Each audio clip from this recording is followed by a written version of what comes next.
Hi, Gene here with my thoughts for today. And today, it's just a slight frustration with this vlog that I have with it. Not your fault out there, it's just the nature of what I have to do. I like to talk about current events, but I record these a day before you're seeing them, and that sometimes means, especially if the event happened the day before I'm recording the vlog, it means it's 2 days before you're seeing a current or getting my views on a current event that happened 2 days before you're seeing it, and then it's no longer current. So that's a little frustration because today we'll be talking about tariffs. Now, I'm recording this the day before you're seeing it. The day before I'm recording this was the day that Trump announced his tariffs. Now, I just want to talk a little bit about that. My general feelings and one potentially big problem that I have with it, these tariffs. Now, one problem I obviously have is that the minute the tariffs were announced, the stock market just went down into the toilet where it goes to, let me look right here, the S&P 500 is down 229 points, which is incredible. I mean, 50 points is pretty big usually, and 229. I mean, it just plunged precipitously. I wish I were a really great day trader. I could have made a lot of money, but there you go.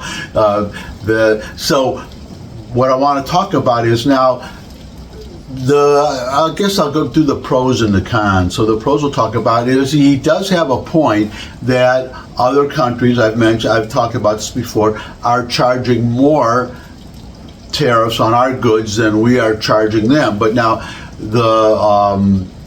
I can see the point of that. I can see also the point of, there was a talking head just a few minutes ago on TV talking, not the band, an actual, commentator, economics commentator, one of these financial shows, saying that, we shouldn't worry about manufacturing, that we don't manufacture or make as many things as we used to, because the future is intellectual property and I guess software and things that programs that we develop, software programs. But there's other problems. For instance, there are some things, I mean, if you're talking about, cheese or wine or something like that, something that's not essential, that's one thing. But the other, if you're talking about, say, medicine or ships, I mean, if we're in a war with China, is China going to build ships for us? They sink an aircraft carrier and we just order another one from China? Obviously not.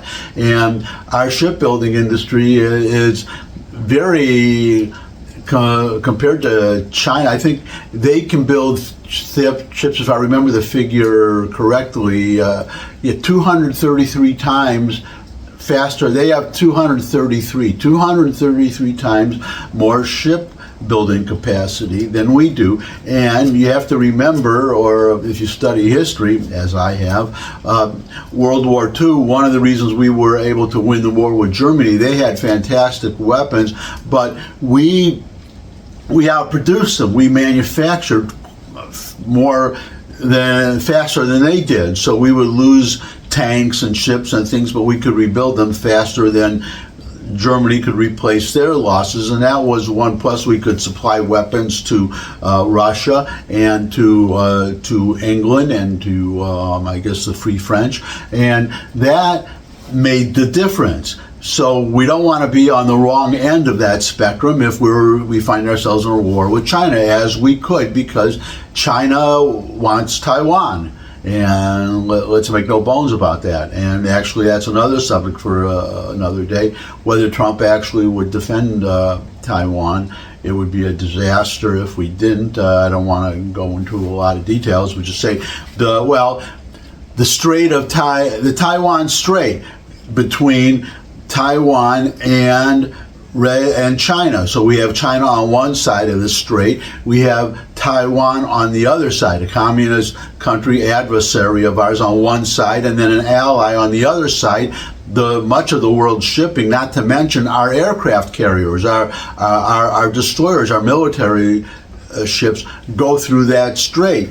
Now, do we want China on both sides of that strait? Obviously, we don't. Just as a purely military matter, we don't want that. And I hope Trump doesn't want that. But as usual, I'm getting sidetracked. So let's get right back onto the track that I want to be on, tariffs, which is that so I can see why he is imposing these tariffs. But now I have a problem with the amount of the tariffs and the logic behind them, because I understand there's going to be a 10% tariff on everything, regardless of what other countries do. So if somebody is charging a very high tariff and they got rid of the tariff completely, we would still be charging them 10%.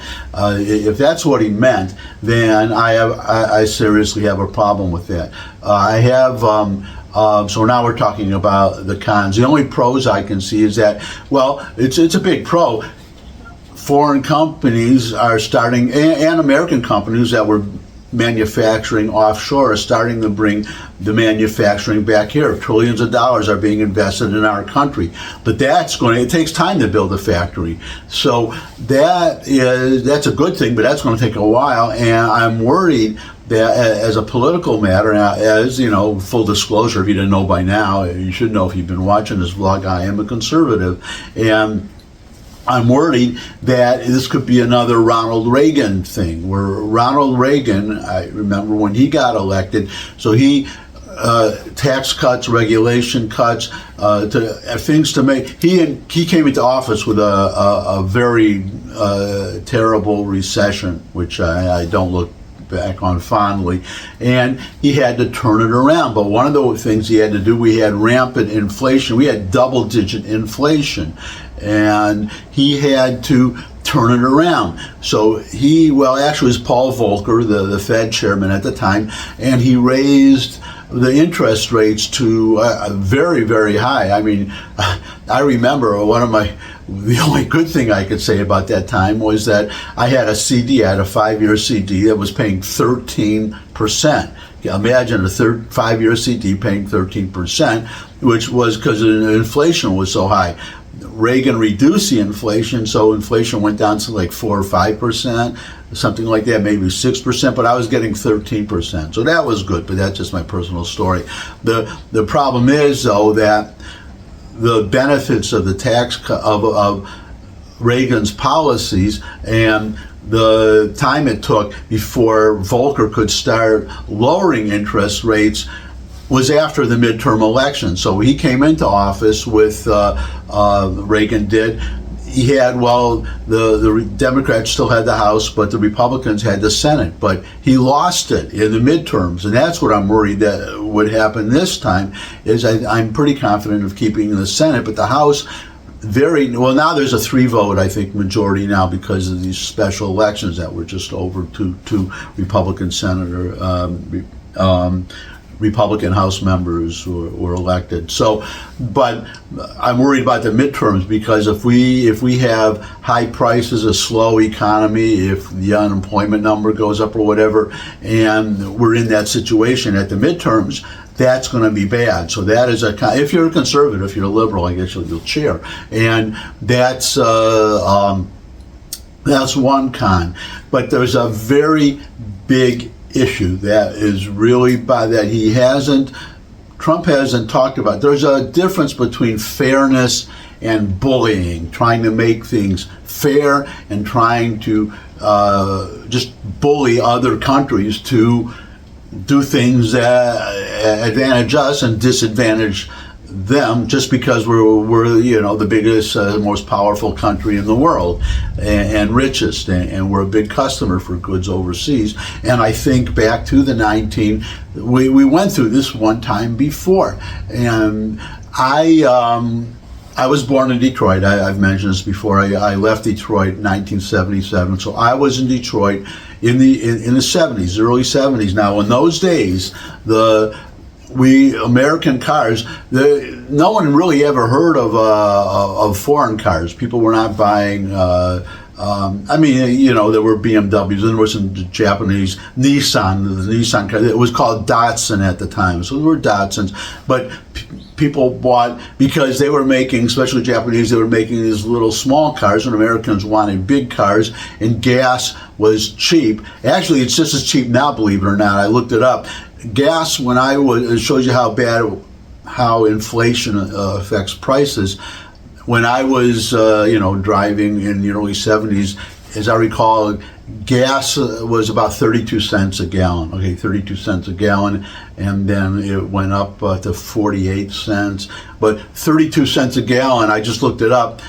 It's $2.88 today, which is about what if you're in California, sorry, but I'm in Tennessee, and I'm paying $2.88 a gallon, about $2.88, $2.89, actually a little bit less, because of my Kroger supermarket discount. So 10 cents a gallon less. So you're paying the same. If Trump brings the gas price down even more with drill baby drill, then you're being adjusted for inflation. You're going to be paying less for gas than in the 70s. Here I am getting off on track again. Get back on track. So the point is, though, gas was cheap, and Americans, we just wanted big cars. I mean, you can look, go do a Google search image or whatever. Cars were, they were big, and they were gas guzzlers, getting like $10, $12, 12 miles to the gallon, maybe 20 miles to the gallon. Not very, but probably like 15, I would say. I'm just trying to remember. But what happened then, 1973, there was the Arab-Israel, the Yom Kippur War, and the Saudi Arabia and other. That's when the oil cartel was formed by all these oil-producing companies in the Middle East countries, and they put an embargo on gas and on oil, or they raised the price. The price of gas quadrupled, okay, almost overnight. And what happened then, which gets now to the trade, the tariffs. You think I am? This has very much to do with the tariffs, because what happened was Japan was making these little cars and we were not, and the price of gas suddenly went way up, and people started looking at these little dots and these little Japanese cars that got great mileage, because gas was heavily taxed and more expensive in Europe and in Japan. So they made small cars were popular. We didn't have them. Japan had them, and suddenly Americans were going out and buying small Japanese cars, and the American cars were suddenly not selling. Chrysler they made a big deal about it. You talk about like government supporting business, which Trump is supposed to be against all these other countries doing. We did it in the 70s. We bailed out the government bailed out Chrysler, which is now Stellantis, but it was still Chrysler in those days, and bailed them out, and they started to make small cars, and the cars were junk that we were making, because we weren't experienced in making them, and people were buying the large cars. And I remember we were trying to figure out how to make small cars. I remember they came out with the Pinto, the Ford Pinto, that if you rear-ended it, the gas tank would explode, car would burst into flames. There was another small car, I can't remember that, Gremlin, I think GM made it. But the point is that they had tariffs in those days. Japan had higher tariffs on cars than we had on cars from them, but it had nothing to do with tariffs. That's the point I want to get at, is that we were buying Japanese cars because we wanted Japanese cars. Now, full disclosure here, I own a Mazda. I bought a Mazda 3. Why do I own a Mazda 3? When I moved from New York to Tennessee, I was going to need a car. I didn't need one in New York. It would have actually been a burden. So I looked at, I needed a car right away. So all I did was, when I was in New York, I went on Consumers Report, and I looked at, they put out an annual, I think it's annual, maybe more frequent, just a catalog, just summaries of cars. They rate cars, the ratings of cars. And within my price range and whatever, the best car turned out to be the highest rated car by Consumer Reports was the Mazda 3. I moved in January 2019, and so I bought I ordered it over I found a dealership in Tennessee near where I am, was going to move, and I made arrangements. I was going to come to the Tennessee, and I needed a car right away, and I wanted a Mazda 3, and that's what happened. I flew in there, and I bought a 2018, which would only be, the new models. It was already January, it was only 2 weeks earlier, so buy the 2018. Don't get jealous, but I got that car for $18,000 it cost me, and there you go. But the point was, I bought that car because it was the better car for me. Now this is, and if we have level tariffs, doesn't matter to me. I mean, I'm going to go on Consumer Reports and look for the best car for my money. And if it's a foreign car, I'm going to buy a foreign car. I'm going to buy the best car. And this gets now really to the meat of the problem, because the same talking head to whom I referred earlier just mentioned that Trump, figuring these tariffs, he's using a formula. Okay, now I thought it would just be reciprocal. Look at their tariffs, whatever it is. If they're charging 20%, we'll charge 20%, period. But he wants to bring in other factors such as currency manipulation and value-added taxes and other factors, which is perfectly fair if you're going to take those into consideration. But the formula is he's dividing, I guess, something. It's a simple formula. I think just dividing the dividers, or the dividend, the lower part of the fraction is the trade deficit. He's taking, I guess, whatever we're selling and to another country and dividing it by whatever our trade deficit is, and that's how he's figuring the tariff, because he's assuming that currency manipulation, all that stuff would be all factors responsible for the deficit. So just divide into the deficit. But what he's not considering, and nobody's asked him this, and if I could, I would ask him this, because how much of that deficit, the factor in the deficit, is he attributing to the fact that we just like that product from that other country better? And what happens now, some other countries, Israel, see, I don't understand this. Israel has zero tariffs on zero tariffs on most American products, something like a 10 or 17% tariff on a small number of products. They just reduced it to zero. Trump just put a 17% tariff on them. And why is that? Israel has a tariff of zero on us. So I don't understand that. And I think I don't know if we have a surplus or a deficit with Israel, but other countries, he's putting this deficit in there. And here is my question for Donald Trump and for the supporters of these tariffs, who are just across the board supporting them without any considerations, weighing of pros and cons. Suppose, let's say Japan, and Germany, suppose they lower their tariffs to zero. Then if Trump is talking about fairness and et cetera, or reciprocity, we lower ours to zero. Or our cars or we keep them up. What if the tariff is the same in both countries? What if the tariff is the same, let's say, in Japan and United States? So there's no advantage or disadvantage for either country that way. And what if, given that, there is still we still have a trade deficit in cars with Japan? What if we are buying because we just like them better? Will Trump say, okay, well, there are two things he can do. Number one, go to the car manufacturer and say, well, the tariffs are equal now. If you're not selling cars, it's up to you. Build better cars, which is what I was saying in the 90s, because I remember the early 80s, and I'll get back to this in a moment.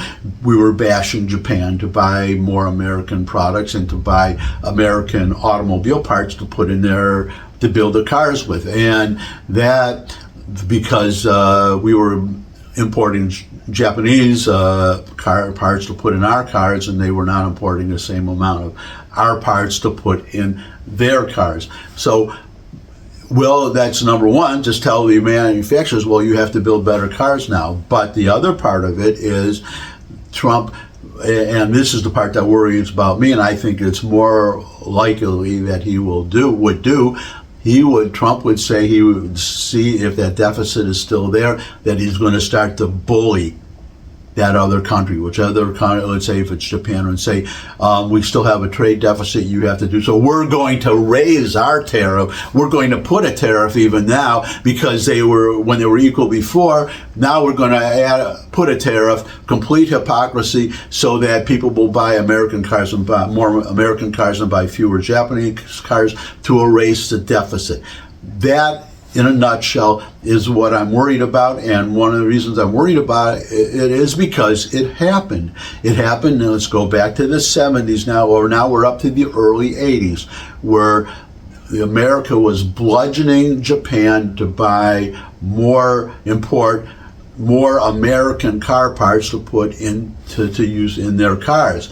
Only one problem that Japan had, which was that our parts were crap. Or I won't say crap, and I'll be charitable to say not as good as what the Japanese were manufacturing themselves to put in their cars.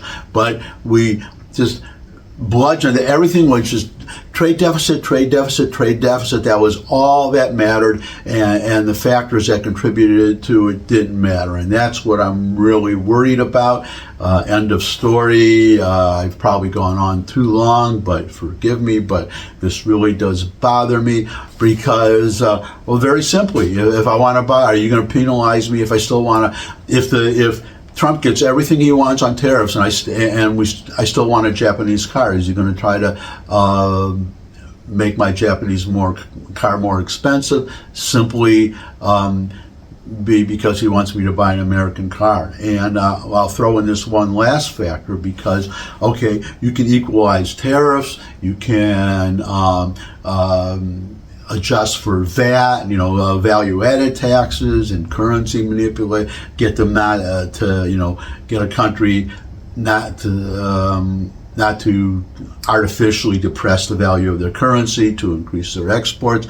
You can do all that, but one of the main reasons that we are manufacturing in those other countries, now we used to do it, the whole origination of trade in the first place was, go back to ancient times, was simply somebody having something that one country having something another country didn't, and wanted, let's say, if you were in Mesopotamia, let's say, so there was one country, I forget which one it was, but they were famous for their purple dye, they purple cloth, and they would dye it this purple color. Now you have in China, you had they made silk. They were famous for silk. So you could see people trading, Mesopotamians trading with the Chinese. Now, I don't know if those particular countries traded at that time, but you could see the people with the purple dye, the purple cloth, trading with China for the silk stuff, or we trading for trading something that Switzerland doesn't have for Swiss watches, whatever. You get the idea. But a new factor came in with the 20th century and mass communications and fast travel, which it became economical now that a lot of the trade that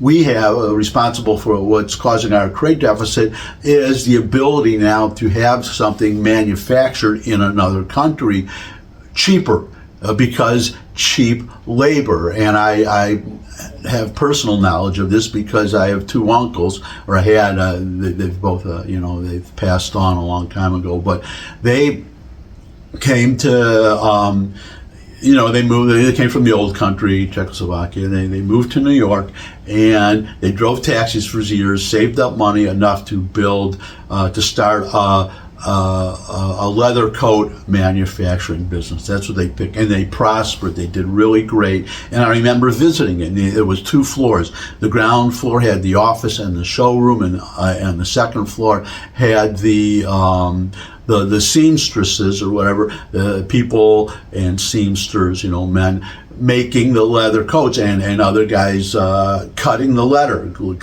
get a big piece of leather, and you have these patterns, and you have to cut out the leather to be sewn together. So they had very good business. But then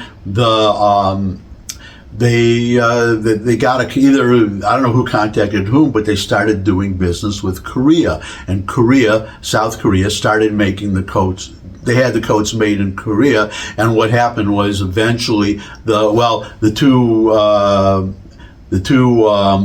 brothers-in-laws, actually. Did I say brothers? Brothers-in-law. The wives were sisters, my aunts. But they, one day, one of the partners was the one making contact with, say, J.C. Penney with the customers. The other one was running the second floor, all the manufacturing. Well, everything being made in Korea. I remember working there for a little while, and these coats would come in they would all come in from Korea, and we would just put them in, separate them from boxes and ship them out. So that second floor wasn't needed. So the one brother-in-law told the other one, well, now we were splitting 50-50. Now I can just hire a manager to do what you do. So I want 60-40 or whatever it was. And it was a big deal, and the whole family, and they don't talk anymore. The 2 families, the children don't talk. But the point is that whole second floor, they just got rid of it. All the seamstresses, all the people and leather cutters that were working there, they were suddenly out of jobs. And that is, I don't see that changing if whatever Trump does, because I don't know how you force a country to all these individual companies within these countries to suddenly start pay your workers more and make it more expensive to make everything more expensive, which makes it more expensive here. And then for their point of view, what's the point anymore? I guess it would be that just to make better whatever it is, widgets, coats, whatever, and want to sell them to us that way. But then we get back to my original problem. Well, what if they do make better coats, and we just want those better leather coats or widgets or whatever, and we still have a deficit? What is Trump going to do? Is he going to bully these countries and say, well, just buy? What are they going to? I don't know. Are they just going to, the government just going to, say Japan, just make everybody put a sales tax on Japanese goods and then use that money and just send it to us so that we have, or just the government of Japan just buy a bunch of stuff that the Japanese people don't want and then just dump it in the sea or burn it or use it for, I don't know, fertilizer or something. So that is my worry, and we'll have to wait and see how it shakes out. But, well, I guess that's it. We'll just have to, time will tell. We'll see what happens. But I have to, now I know some products are better. I guess I have to keep going a little bit. For instance, Japan has a 900%, some ridiculous tariff on American rice. American rice is just as good as Japanese rice. And other things, California wines, unless you're talking about, very high-end champagne, California wine is as good as French wine. So if you get rid of all the tariffs, then we would be selling more rice in Japan and more wine in France, presumably. But those are agricultural products. Those are not high-end products. And actually, I guess I'll end for this, for sure. There was, I guess there's a Farmers Association, and the president or chairman of the Farmers Association was also speaking today, and he said, hey, those tariffs are hurting the farmers. They're hurting the farmers already. They don't know what to do. They are really worried about it. So Trump, when he was talking the day before I'm recording this, 2 days before you're seeing it, talking about how farmers are going to be benefited so much. The farmers themselves, they don't feel that way, and they say they're going to need some emergency loans to get them through, I guess, this situation. So let's see what happens. And as I'm ending this, the S&P 500 is down 200, about 230 points, 229 and a quarter. So we'll see. I guess if you're a bargain hunter, go out and buy those stocks, but I don't know when they'll go up. Okay, that's it for today. Thanks for stopping by. Your comments welcome. Love to hear your comments. Put them in the comments section. That's what it's there for. If you could subscribe, that would really be great. Share this video with anyone you think would benefit from it. But most of all, come back and see me again. I would love to see all of you again. And until I do see all of you again, bye.